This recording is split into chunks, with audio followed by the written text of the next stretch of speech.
Herkese merhabalar. Ev Avcısı Gayrimenkul'den Gülgün İşler ben.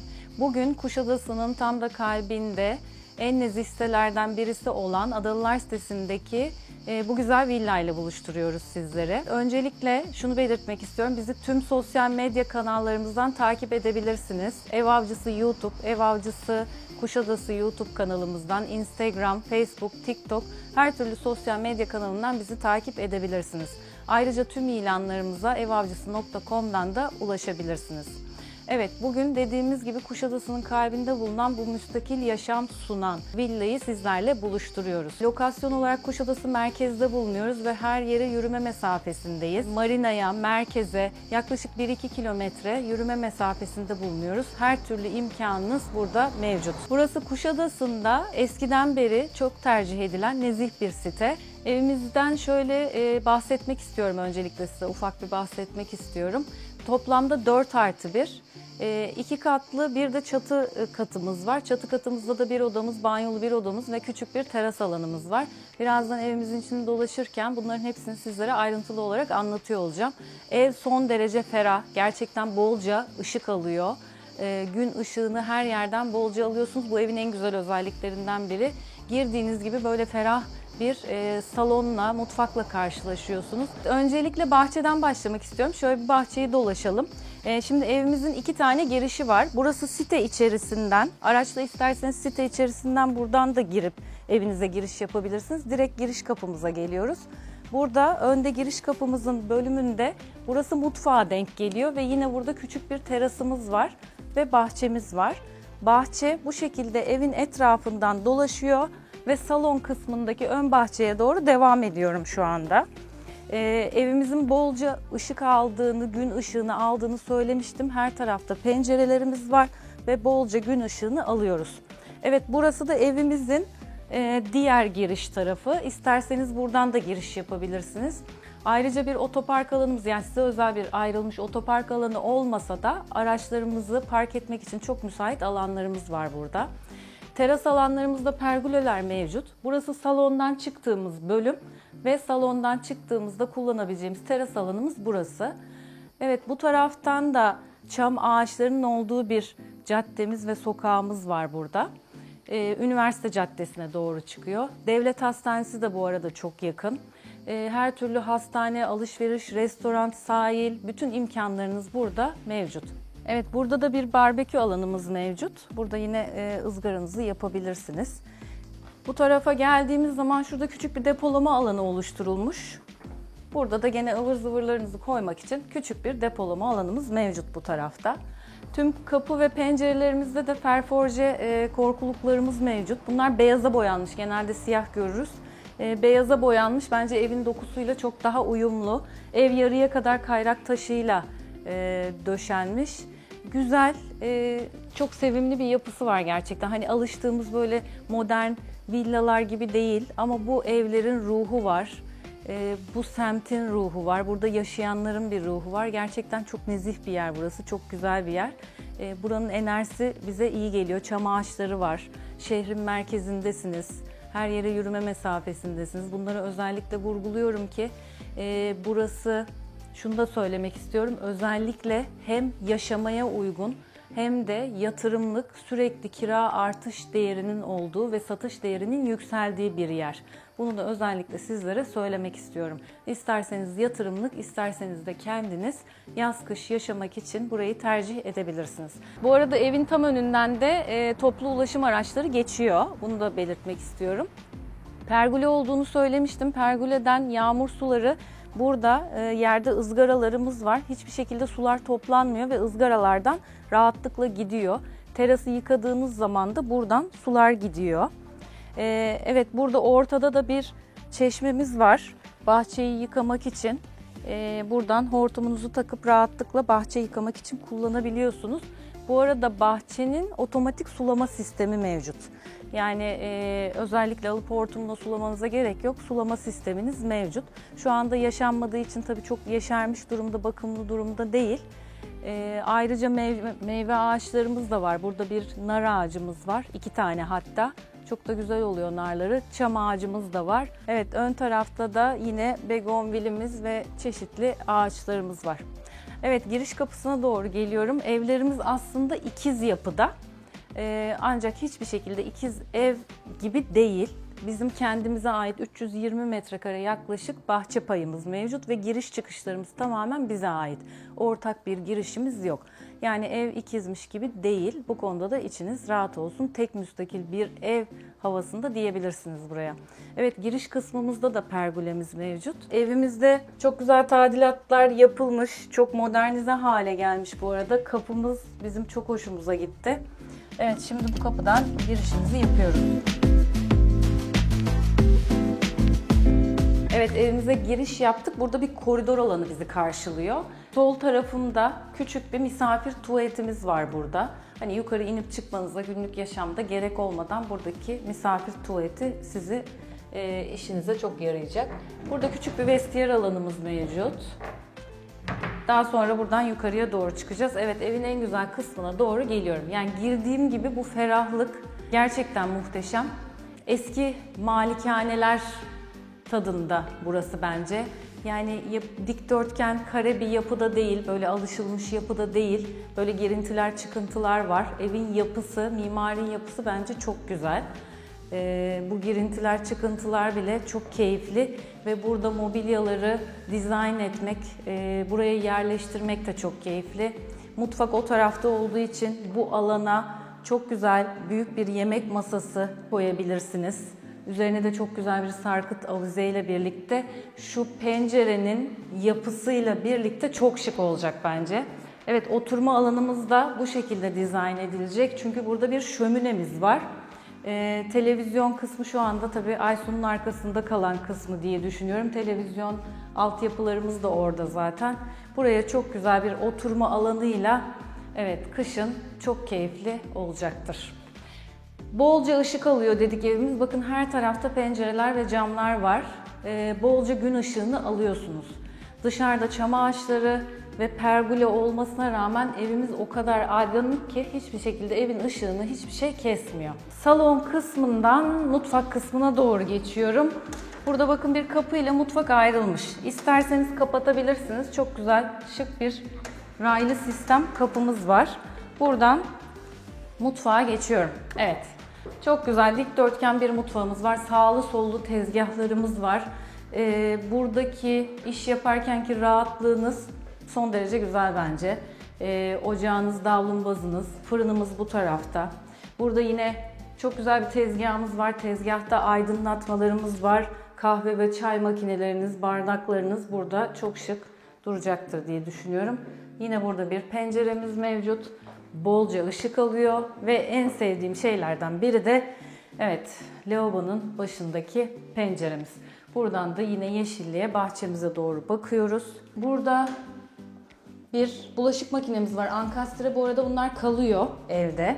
Bunlar fiyatımıza dahil ve evde kalan demirbaşlarımız. Ocağımız var, davlumbazımız var, fırınımız var ve ankastre bulaşık makinemiz var. Evet, mutfağımız da böyle. Salon kısmına tekrar geliyorum. Görüntülerde bunları size bolca gösteriyor olacağız. Yani bu ferahlığı gerçekten görmenizi istiyorum bu yaşam alanında. Bu arada ayrıntılı metrekareleri açıklamalar kısmına bırakıyor olacağız ama şöyle bahsedeyim size. Evimizin 320 metrekare arsa payı var demiştik. Evde toplamda hani biz süpürülebilir alan kendimiz lazer metre ile ölçtüğümüzde yaklaşık olarak 75 metrekare taban alanına oturuyor diyebiliriz ev. Bir üst katımızda 3 oda banyomuz ve bir ebeveyn banyolu odamız. En üst katta da teras odamız ve küçük bir terasımız var. Yani evimiz toplamda 180 metrekare net kullanım alanına sahip. Evet, bu arada doğalgaz kapıda. Doğalgaz buraya gelmiş durumda. Evin altyapısı, tadilatları yapılırken de buna göre yapılmış ve peteklerimiz mevcut. Ev sahibi kullanmamış, kısa bir süre burada oturdu. Doğalgazı kullanmamış. Ancak siz alıp doğalgaza aboneliğinizi yaptırıp kombinizi takıp sistem hazır olduğu için de hemen kullanmaya başlayabilirsiniz. Ayrıca kışında şöminemiz mevcut dediğimiz gibi. Evet, şu alandan geçerken bakın burada da çok güzel nişler var aslında. Çok güzel dekorasyonlar yapılabilir.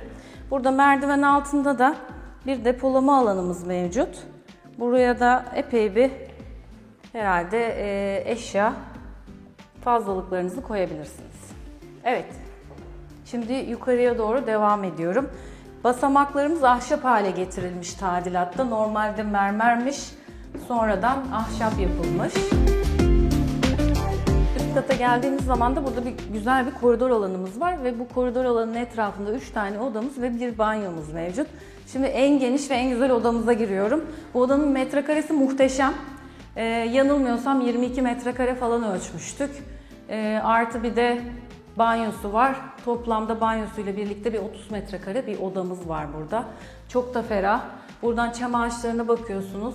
Evde deniz manzarası yok diyelim. Sadece diğer taraftaki balkonumuzdan ufak deniz manzarasını görüyorsunuz. Onu göstereceğiz birazdan. Deniz manzaralı olmamasına rağmen acayip ferah, güzel bir ev gerçekten. Ve son derece sevimli balkonları var. Ben bu balkonlara bayıldım. Küçük kahve köşeleri oluşturup kendi odanızdan çıkıp bir kahvenizi içip nefes almak için muhteşem yerler gerçekten. Bu odamızın banyosu var demiştim. Burası ana yatak odası. Banyo da çok büyük. Yani 8 metrekare kadar bir banyo var. Burada fayanslar, seçimler çok güzel olmuş. Çok şık, böyle sade. Beyazla gri kullanılmış. Hilton lavabolarımız, aynalarımız ışıklı seçilmiş. Mesela hepsi çok şık, gerçekten yeterli, çok minimal ve sade, şık olmuş ev. Şuraya da mesela saksıyla bir çiçek koyduğunuzda bile buranın dekorasyonu çok güzel hale gelebilir bence. Yani evin ruhu çok güzel. Evin ruhu bizim çok hoşumuza gitti. Ben böyle eski evleri daha çok seviyorum galiba modern yapılardansa. Bu evde kendince modern yapıya getirilmiş zaten.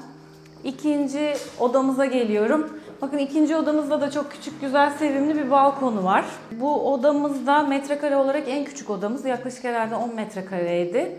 Yine 2 tane burada gömme dolabı var duvarlarda. Yani aslında çok ekstra bir dolap koymanıza gerek kalmadan bu odaya sadece yatak koyarak misafir odası haline getirebilirsiniz. Evet, 3. odamıza doğru gidiyorum.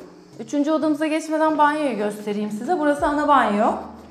Evet, buranın da retro fayanslar seçilmiş. Gayet sade ve şık, geniş, ferah, bolca ışık alıyor. Bakın banyoda bile kocaman bir pencere var. Banyonuz bile son derece aydınlık bu evde. Hiç karanlık bir yeriniz yok. Evet, bu odaya geldiğim zaman yine 2 tane gömme dolabımız var bu arada. Yani odanın yapısından hiçbir şey kaybetmeden dolaplarınız da gömme olduğu için kullanım alanlarınız çok ferah odalarda. Bunlara özellikle bahsetmek istiyorum.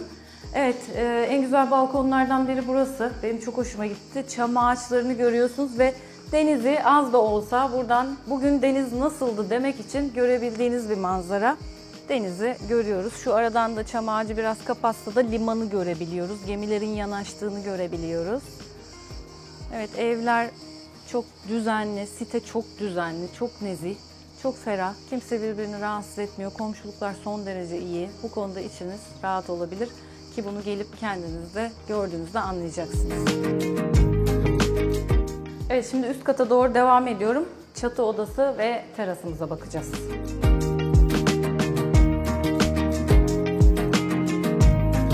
En üst kata doğru merdivenlerimizden çıkıyoruz. Yine burada tutunma yerlerimiz mevcut.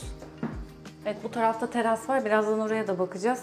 Hepimizin en sevdiği çatı odalarından birindeyiz. Evet, evin en karanlık yeri burası diyebiliriz. Loş.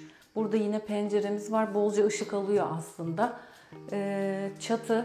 Çatı lambiri, ahşap lambiri. Burada yine kalorifer peteğimiz.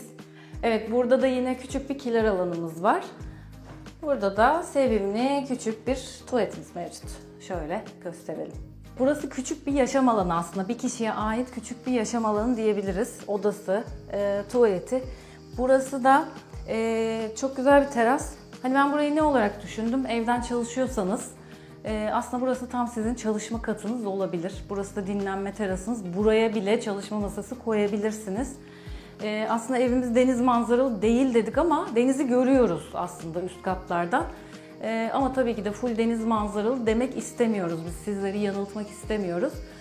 Bunları mümkün olduğunca gerçek yüzüyle göstermek istiyoruz sizlere. Bakın burada teras tarafından da buradan denizi görebiliyoruz. Yine burada deniz manzaramız var çam ağaçlarının üstünden. O taraf Seferihisar tarafı, Kuştur tarafını görüyoruz bu taraftan da. O taraftan da liman tarafını görüyorduk. Evimizi gezdik, gördük, dolaştık. 2 kat artı bir de teras katımız var demiştik. Toplamda 4 artı bir evimiz. 2 tane banyomuz var. Bir odamız ebeveyn banyoluydu çünkü. 4 tane de tuvaletimiz oluyor. İlk girişte mutfak, salon, bir tuvalet, bir üst katta 3 oda ebeveyn banyolu, ortak bir banyo. Teras katında da bir teras odamız, tuvaletimiz ve buradaki teras alanımız mevcut. Evet, 320 metrekare arsa payına sahip evimiz. İkiz yapıda ama tek müstakil gibi bütün giriş çıkışlarınız size ait. En başta da söylediğimiz gibi Kuşadası'nın tam kalbindeyiz aslında. Yani buradan yürüyerek marinaya, çarşıya 5-10 dakikada ulaşabilirsiniz. Çok güzel bir mevkideyiz. Hem şehir yaşamı hem tatil yaşamını bir arada sunuyor aslında bu ev bize. Hem de yaz kış oturmak için sürekli bir yaşam olarak bu evi tercih edebilirsiniz. Doğalgaz geldi, doğalgaz kapıda. Bütün altyapı her şey hazır. Bütün tadilatları yapılıp yenilenmiş. Modern bir hale getirilmiş yapıda. Burayı yatırımlık düşünürseniz de aynı zamanda kira geliri ve satış değerinin de sürekli yükseldiği bir bölge, yükseldiği bir site burası. Daha ayrıntılı bilgi almak isterseniz bunları da birlikte konuşup yine değerlendirebiliriz. Bizi tüm sosyal medya kanallarımızdan takip edebilirsiniz. Ev Avcısı YouTube, Ev Avcısı Kuşadası YouTube kanalımızdan, Instagram, Facebook, TikTok tüm sosyal medya kanallarından bizi takip edebilirsiniz. Ayrıca tüm ilanlarımızı da evavcısı.com'da bulabilirsiniz.